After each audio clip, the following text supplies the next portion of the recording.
इटावा कथावाचक चोटी कांड के बाद ये मुद्दा जो है नेशनल मुद्दा बन गया और अब इसमें एक तरफ ब्राह्मण तो एक तरफ यादव जहां अपने आप को श्रेष्ठ कहलाने में है तो एक तरफ दूसरी ओर ब्राह्मण श्रेष्ठ कहलाने में है। और फिलहाल ये दो गुटों में काफी खींचातानी चल रहा है। इस मुद्दे पे हम लोग बाद में बात करेंगे। इससे पहले बात कर लेते हैं कि इसी के बीच में अखिलेश यादव ने, जैसे कोई बैट्समैन 9 बॉल पे छक्का लगाता है, उसी तरह से अखिलेश यादव ने भी एक गजब का चाल चल दिया है।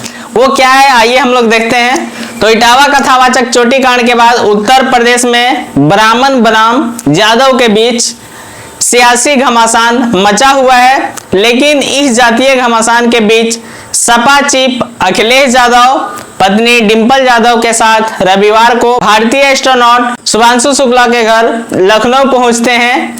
अखिलेश यादव ने शुभांशु शुक्ला के माता पिता और परिवार के साथ फोटो खिंचवाया, सोशल मीडिया प्लेटफॉर्म पर शेयर भी किया और साथ ही में अखिलेश यादव ने लिखा, अंतरिक्ष तक की उड़ान जिस आंगन से भरी और जो माता पिता हौसलों की जमीन बने, आज उनके साथ लखनऊ में, ये टाइटल था। अखिलेश यादव के ऐसे वक्त में शुभांशु के घर जाने को लेकर राजनीति एक्सपर्ट जो है कई तरह की चर्चाएं कर रहे हैं। कई लोगों का कहना है कि सपा चीफ यूपी विधानसभा चुनाव को मद्देनजर रखते हुए यानी कि सभी को साथ लेकर चलना है, इस फॉर्मूले में काम कर रहे हैं। क्योंकि सपा प्रमुख जानते हैं कि किसी एक जाति के सहारे यूपी के भंवर से पार पाना आसान नहीं है, क्योंकि यूपी में हर जाति का एक अपनी पकड़ है। यूपी की जातीय गणित की बात करें तो यहाँ स्वर्ण 18% के करीब है, ओबीसी की आबादी 42% है, तो वहीं दलित जो है 21% है, जबकि मुस्लिम आबादी 19% है। सवर्णों के वोट बैंक पर पिछले 10-15 सालों से बीजेपी की एक तरफा पकड़ है।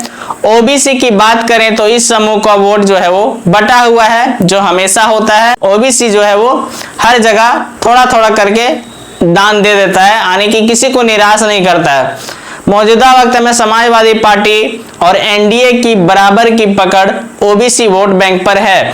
जहां तक ब्राह्मण और यादव का सवाल है तो दोनों की आबादी आंकड़ों में लगभग बराबर है। यूपी में ब्राह्मण भी 10% है और यादवों की संख्या भी 10% है। ऐसे में अखिलेश यादव जो है किसी तरह के मुसीबत भैया मोल नहीं लेना चाहते हैं।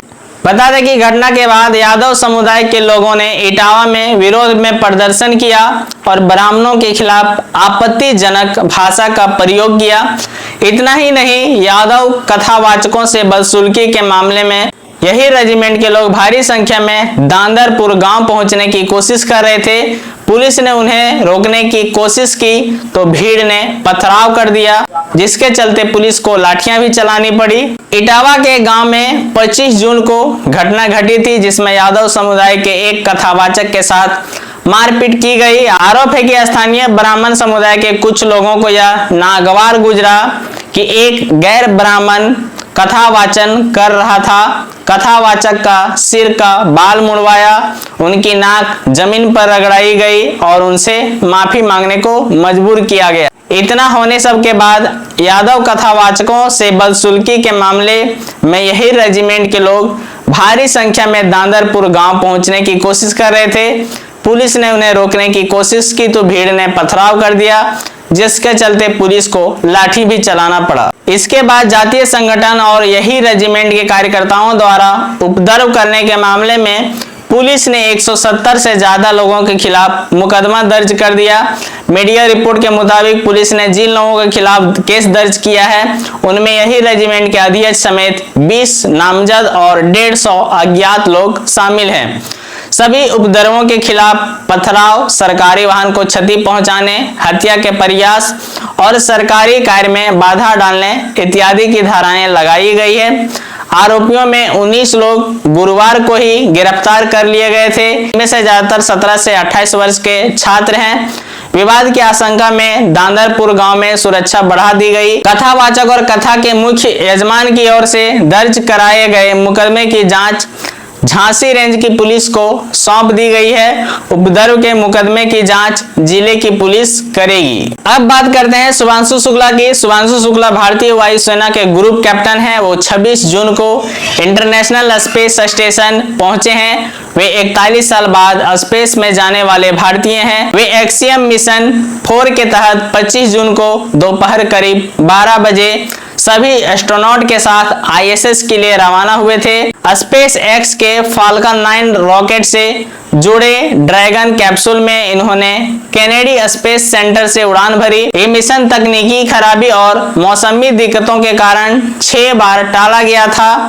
प्रधानमंत्री नरेंद्र मोदी ने शनिवार को एक्सियम मिशन 4 पर गए भारतीय एस्ट्रोनॉट शुभांशु शुक्ला से वीडियो कॉल पर बातचीत की। प्राइम मिनिस्टर ऑफिस ने शनिवार शाम 5:49 बजे इस बातचीत का वीडियो जारी किया। दोनों के बीच 18 मिनट 25 सेकंड बातचीत हुई थी। इसी के बीच इटावा से ही एक और हैरान कर देने वाला मामला आया है। इटावा में एक ब्राह्मण महिला टीचर को स्कूल प्रबंधक ने नौकरी से निकाल दिया।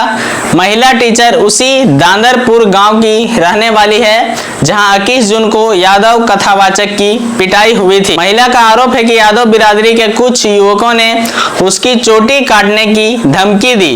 उसने यह बात जब स्कूल प्रबंधक को बताई तो उन्होंने नौकरी से बाहर कर दिया।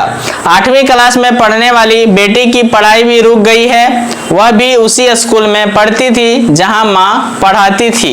महिला टीचर घटना के बाद से डरी सहमी है। वह पुलिस के पास जाने की हिम्मत भी नहीं जुटा पा रही है। उसके पति की मौत हो चुकी है।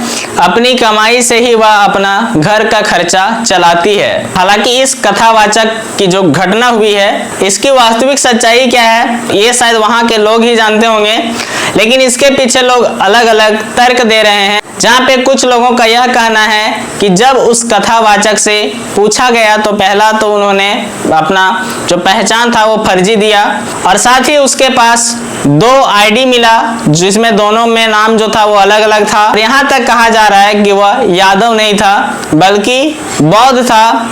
जिस तरह से आज हिंदू धर्म में कई लोग जो है, आप यहाँ तक कि बांग्लादेशी भी उसमें शामिल है, इस गेटअप में आके यानी कि साधु का गेटअप में आके चोटी रख करके कई जगहों पे आपने देखा होगा, कई ऐसे वीडियो भी सामने कई बार आए हैं जो इस तरह की धंधा अपना के अपना जीवन यापन कर रहे हैं, अपना गुजारा कर रहे हैं। हालांकि सच्चाई क्या है ये वहीं के लोग ही जाने, लेकिन जो लोग इस भ्रम में पड़े हैं, फिलहाल इस भ्रम में पड़े हैं कि यादव वर्सेस ब्राह्मण की जो लड़ाई जारी है इसमें केवल तीसरा कोई आपका फायदा उठाएगा, आपको मिलने वाला कुछ नहीं है। सच्चाई यही है कि भले ही कुछ भेदभाव होता था लेकिन अब के समय में उस तरह की चीजें नहीं रह गई है।